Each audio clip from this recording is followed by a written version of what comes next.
Um, it's a general theme of this segment. I see you here. How Yes. these lesser to evil NATO leftist social democrats, they have a lot of answer for. A lot of people who advocate for lesser to evilism, Joe Biden had a lot of answer for, because as Crystal Ball is bringing up labor incrementalism, as Bree accurately calls out, you had this that happened. You know how people care about Israel now, but our coverage of Israel mostly haven't changed. We cover it more because so much stuff going on, like it's a hot issue right now. But our coverage in general haven't changed. I cover Israel every week. CJ, you host with me, right? Every week before October 7th, I had at least one segment a week. At best, once every like 10 days. At worst, you know what I mean? Because this is one of the stories I covered. CJ, remember this because we did mainstreams when I did a series about Abdul Club, where Joe Biden actively covered Israel murdering one of the most prominent Palestinian journalists ever, Shereen Abdul. And this is one of the things where if I didn't already have 1,000 red lines on Joe Biden, you know what I mean? If he didn't write the crime bill, if he didn't do all the horrible stuff he already did, like funding the Nazis in Ukraine, this alone would be cancelable. Look at the Shereen Abdul Akleh killing. Advocates decry abhorrent United States stance. So just to briefly sum it up, you have Israel that executed Shereen Abdul Akleh. Now a lot of people care about Israel killing journalists because they're doing that in the same rate. About like 90 journalists I saw the last count was killed by Israel. I've been covering this, fam. I've been covering this. Where you have Israel, Shereen Abdul Akleh had a media helmet on, a media vest, and she was taken out by Israeli snipers. And then Israel and the IDF lied. Israel and the IDF said that she was killed by gunfire in a shootout with militants, with terrorists, Palestinian terrorists. So pretty much they put the blame on Palestine for this. And then, of course, you had independent investigations that found that Israel purposely targeted Shereen Abdul Akleh, to the point where the IDF later admitted, it's like 6 or 7 months later, they officially apologized for killing them. But during this entire time, you want to know who was running cover for Israel as they was actively lying? You want to know who to this day still haven't acknowledged that Israel killed Shereen Abdul Akleh, despite the fact that the IDF admitted they have? The Biden administration.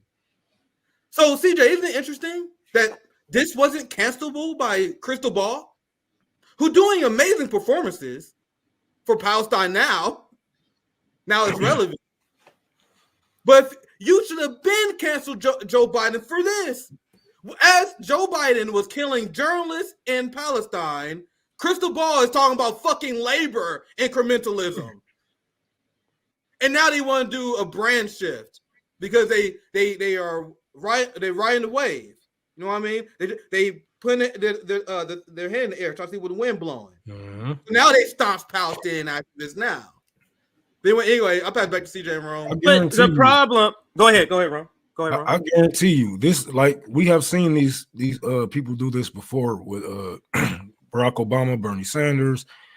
I guarantee you they're going to find some way to create a trapdoor back into the Democratic Party for all of you, because it's going to be, look, when people say, and I'm telling you, they're going to be one of the ones who say, well, Trump is going to be worse on this and that and blah, blah, right? Do you want, we got 20,000 people dead. Do you want 40,000 people dead? Right? But when they say shit like that, take it as a threat, because it is. They are threatening you with white supremacy. They are threatening you to stay in your place. Mm-hmm. I guarantee Kyle is going to be one of the ones who's going to create a backdoor back to the Democratic Party, because that's where his brand is safe. It's where the money is at. It's safe there. You know what? We didn't plan this, and what the two of you just said fits so well with what I was already thinking I wanted to talk about. And us as RBN, we have to start creating record. And that's what I think this stream is going to do. We need to create record. This is not, we're not going to sweep this shit under the rug. Mm-hmm. Somebody needs to pay, not pay. I'm sorry. Let me say it a different way, because they didn't pull triggers. So I want my language to match what I'm saying. But somebody the NATO left needs to answer for 20,000 dead Palestinians. You need to answer for that. Because just like in this video that we saw with Bree, Kyle, and Crystal, that was I labeled the most ridiculous debate ever in existence. That was the name of the stream we did. They're advocating and almost upset that people aren't jumping on board with this obvious propaganda game they tried to do with this debate. They knew a bunch of people would like them. This is what I don't like about the professional managerial class being sort of the leading voices on the left, because they're able to create these buzzes where they don't take advantage to when people have their eye on like this debate. They had all these eyes. They don't take the opportunity to really educate the left. Instead, they do this fucking bullshit that they did here. And you gonna, because you just not a few months before he started killing all these Israel started killing all these people, you guys were saying Joe Biden is the best thing in the world and everybody need to line up and vote for him. That's what you guys were just saying. And then a few months later, you guys have pie in your face now, where people are like, weren't you just saying this like last week? And CJ, to shortly add to your point, and shortly to add to your point, I'll pass it right back to you. Who was there to tell people that the professional managerial class was sacrificing Palestinians? That was a line I use all the time that they really didn't like, and why you don't see me invited on those shows. Because my rebuke to all these people all the time, knowing Joe Biden's staunch Zionist record, knowing the Democratic Party loyalty to the Zionist project, was that even if I was to take your claim at face value, which I don't, of domestic success, let's say we had domestic success, you're doing that off the back and sacrificing Palestinian people. Remember, CJ? How many times I use that argument? I use that argument all the time. And then back then, oh, whatever. I'm like fucking nigga using now they pretend they ride or die Palestinian now. All of a sudden, Crystal Ball is ride or die Palestinian. Jews wanted to sacrifice Palestinians before, right? But CJ, go. I'll pass it back to you. I don't want to. No, that is absolutely on point. Go ahead, Ron. Go ahead. This is the problem that we have with reformists and people who's got loyalty to these parties. They will never tell you guys the truth. They will never tell you guys that we can't reform this. We need a revolution. We need a better way, because they benefit from the system. And like we always say, all of our leaders told us, do not depend on people who benefit from the system to overthrow the system. Why would they? They became millionaires from doing what they are doing. They came like, there's no way you should be getting richer than your audience. And like, you shouldn't be that much richer than your damn audience, right? But then, like, I'm telling you, you need to watch out for these people, because they will be back. They will be back with a different message when they find a bigger boogeyman. Oh yeah, they will be back, and they will be telling you to save people by voting for the Democratic Party. Right, and let me pull up some tweets here, because now let's go into the presentation. All of that is sort of a preface for the presentation. We're going to include all of what we just said in this segment here in the clip, because it is very important. So we're going to be analyzing a couple of tweets, not too many, and then I'll show a couple of videos here, and we're going to have mostly discussion. But to Nick's point, Crystal Ball is now the designated most radical supporter of the Palestinian people. In just 2 months, she's flipped from wanting to support Genocide Joe to now she's not even saying she's not going to support him. She's just critiquing him. That's it. So don't translate critiques into not support. I've learned that with the professional managerial class. Here's an example right here. Crystal Ball, there is absolutely nothing that can justify things our government is supporting, funding, and providing diplomatic cover for. What about the NRB? What about the labor, Crystal? Doesn't that you just said that justified it? You just said that, right? Oh, bro, because I've been seeing these tweets, fam. Bro, she went through a whole makeover now. But what's even infuriating, CJ, if we know how this story ends, because I have a long memory, even though most Americans don't. So despite all this fucking posturing that Crystal doing? Because if you go through her timeline, we're gonna find most of her tweets agreeable on like the face of what she's saying, right? But I promise you, you're gonna have September gun roll next year. Then I'm saying October gun roll. I'm saying you, we 30 days from the election. All of a sudden, 15 days and Donald Trump might win the presidency. Then you got all these ads quoting Trump and all the crazy stuff he says. Trump might fucking post something crazy on Truth Social, and Crystal Ball is gonna forget all about this shit, and she's gonna fucking use this radical energy that she's in, radical clout that she's building for herself during this Palestinian resistance moment. She's gonna use that, and then she's gonna funnel that into the people that killed the Palestinians. I promise you, fam. Crystal and a lot of these people are gonna do that. We see who's gonna make the face turn. This is a good time for people to make the big face turn. Let's see who's gonna get this right. But this is right, because they don't feel bad. They don't feel bad from the 20,000 dead. They feel embarrassed because all these shit is out in the open. So now they're trying to save face more than anything. They don't care about these people. They don't even care about the people inside of our own borders. If they did, they would stop telling black and brown people to shut the fuck up and vote. They would stop. Let me say this. They would stop finding fancy ways of telling black and brown people to shut the fuck up and vote. Yeah, they want to ceasefire so they can celebrate Biden. You guys saw them like they shoot their load early on that. So I remember when they had that temporary pause. A lot of people showed their hand like, see, this is what we wanted. If Trump was there instead of Biden, this is what happened. So they want a ceasefire more than anything, just so they can tell people like, see, I told you guys that Biden not Isn't that that pretty despicable? That is pretty despicable. What I like what you said though, Nick, and this is where I feel like RBN is in a teacher moment here, because no one else would bring up this topic of building radical clout, because the people who are building the radical clout, of course, are not going to self-reflect and say this is a bad thing.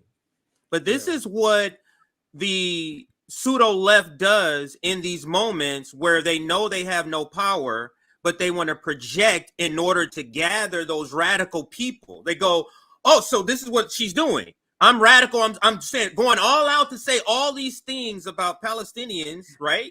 To build that clout in those people who are most radical, to build that believability, I guess it would be a better word, build that believability, and then use that believability to talk some of those people into supporting the establishment. That's what they do. They all do it, from Marianne Williamson to the Bernie Sanders industrial complex to the people that you see on this graphic right here. There's a reason I picked the people to put on this graphic. Marianne Williamson. I mean, I'm trying to think. This is like an all-star team of the white moderate. You got Marianne Williamson, Ryan Grimm, David Sirota, of course, the Vanguard boys. You got Kyle Kalinske, AOC, Sam Cedar, Emma Vigeland, like David Dole, TYT. Like this is an all-star team, and all of these people maybe at some point is saying supportive words about Joe Biden in comparison to Donald Trump. But now they want to project like they're all for Palestinians at this. I give one person their you know what I'm saying. One person held his ground. David Pacman. He don't give a fuck. He's a He don't give a fuck. You want to know what's so crazy? Because he was like that even back when I used to watch him. I always disagreed with him back then on it. And Crystal was like that. Crystal was actually married to somebody, and we have pictures of her holding up a something for Israel, peace, something. I remember what you're talking about. This is what they do when it's not in the news, when it's not being talked about by everybody, when it's not clickable and can't make you money. They ain't talking about that shit. They all for one. Crystal still demonizes Palestinian resistance. Like when she's criticizing Israel, she still do the nonsense about, oh yeah, I don't approve what Hamas did. Like, and that's what the Palestinian Community Network came on our show and condemned. CJ, you have Palestinian freedom fighters they are tired of people like Crystal Ball, who they criticize Israel for clout, but then they condemn Palestinian resistance victories. You guys understand? They opposed the apartheid state of Israel, but then when the Palestinian resistance get a victory, they condemn the victory. You guys understand that the Palestinian resistance view them as just as big an obstacle as the Zionists? That's what they tell me on my shows. They're not the white moderate to them. They're the white moderate to them. They're not just a white moderate to black folks or indigenous people. They're not just a white moderate. Look what they're doing to our Latinos brothers and sisters on immigration right now, selling us out. Freaking John Fetterman flipped. Now he's not a progressive. But read this. Let me read this. Yeah, but this tweet also speaks to what she believes isn't going to be important. She's saying Biden losing to Trump now among young voters because so many are disgusted with his unconditional support for Israel. Now this unconditional support, this is another sort of thing they like to use, unconditional. This is something they use to separate them from corporate Democrats that are calling, well, we want conditions on money going to the genocidal Israel. Like, what does that do? We want conditions on the slave owners. What the fuck does that do? No, motherfucker, eliminate slavery. Don't put conditions on slave owners, on plantation owners. Is absolutely absurd. Yeah, and now let me go to my tweet that kind of spurred this idea today, because I had 3 other stories and I added this 4th story as the main story, and that's this tweet here. It took 3 days to kind of get to 1,000 likes. The first day it was like at 100, and then people started reading into it like, I guess they start going, I ain't for this shit, or they start seeing the bodies pile up. Like, I'm with CJ here. Now, let me read it. It says, none of, and this I'm literally speaking to the people on the picture now. This is who I'm speaking to. So let me just make sure that's clear. The people that are on this graphic right here, and I'm going to leave the graphic up so I can read this to them. None of the outrage you're expressing about the genocide in Palestine matters if all you're going to do is vote for Joe Biden in November and tell people to vote for Joe Biden in November. Don't pretend like you're down with the Palestinians today, but in 2024 you in 2024 you vote for the guy that's funding and supporting the genocide that right now you're so courageously fighting against. So that's the tweet that kind of spurred this idea. It's been bubbling, Nick. Because you and I were extremes. You're right. Because he wasn't white. That's what I use the word white. That's why I took him out of the picture. He was there first. And he's there in another graph that's similar. But because I use the term white, and I know people are gonna say he's Mexican. I know people are gonna say that. So I was like, let me just take it on just to get those responses. Let me just take this shit out now, so I'm gonna get this guy them responding to that. But the point being that I wanted to make. It's not just Crystal. So I'm not, I can bring up other people's texts from Emma Vigeland is another one who's doing a lot of like boo-hooing right now, but she's going to tell people to go vote for Joe Biden. He's the climate president alone, remember. But these people never pay for these decisions, these oopsies, I'm sorry, I just made a mistake with John Fetterman. Really? Because he's in there another 5 years voting for Israel now. You're a mistake. You see what your mistake did? And I'll pass it to you, Nick. It looked like you were going to chime in, or I heard somebody say something. I think I was wrong. Rome, you want to add anything? No, I was just agreeing with you. All right.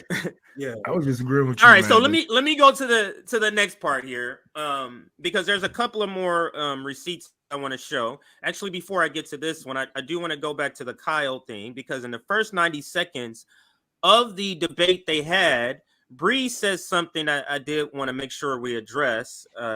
Not we, but that I address here. And that's this one right here. So let's listen to 90 seconds. Then I have another video as sort of a receipt to combat what's said in this 90 seconds. On multiple times, and he just hasn't come on yet. And, this goes all the way back to when he launched. Mm-hmm. Yeah. We invited him on. He hasn't come on. We get ranked choice voting. I think they kind of automatically become a lot more viable. So I'd like to help out in that process. But if I'm in a swing state and it's Biden versus Trump, I'm at the point now where I don't even think it's a tough call. I would definitely vote for Biden, because either in that situation, even if other people are running, either the Democrat or the Republican is going to win. And in my estimation, Biden has definitely passed what I would describe as my bare minimum purity test. And I think if it's him or Trump, or even him or DeSantis or anybody, he just blows them out of the water. And so I think I'd happily vote for Biden. Now let me say this because with this sort of logic, how do you ever get the Democratic Party to change? Like, if Joe Biden can go out and facilitate the murdering of 20,000 Palestinians, and then you make the calculation where he's better than Trump, how is that going to stop the Democratic Party from funding the next genocide that's going to be 30,000? You see how they're like, where's the end point to this logic?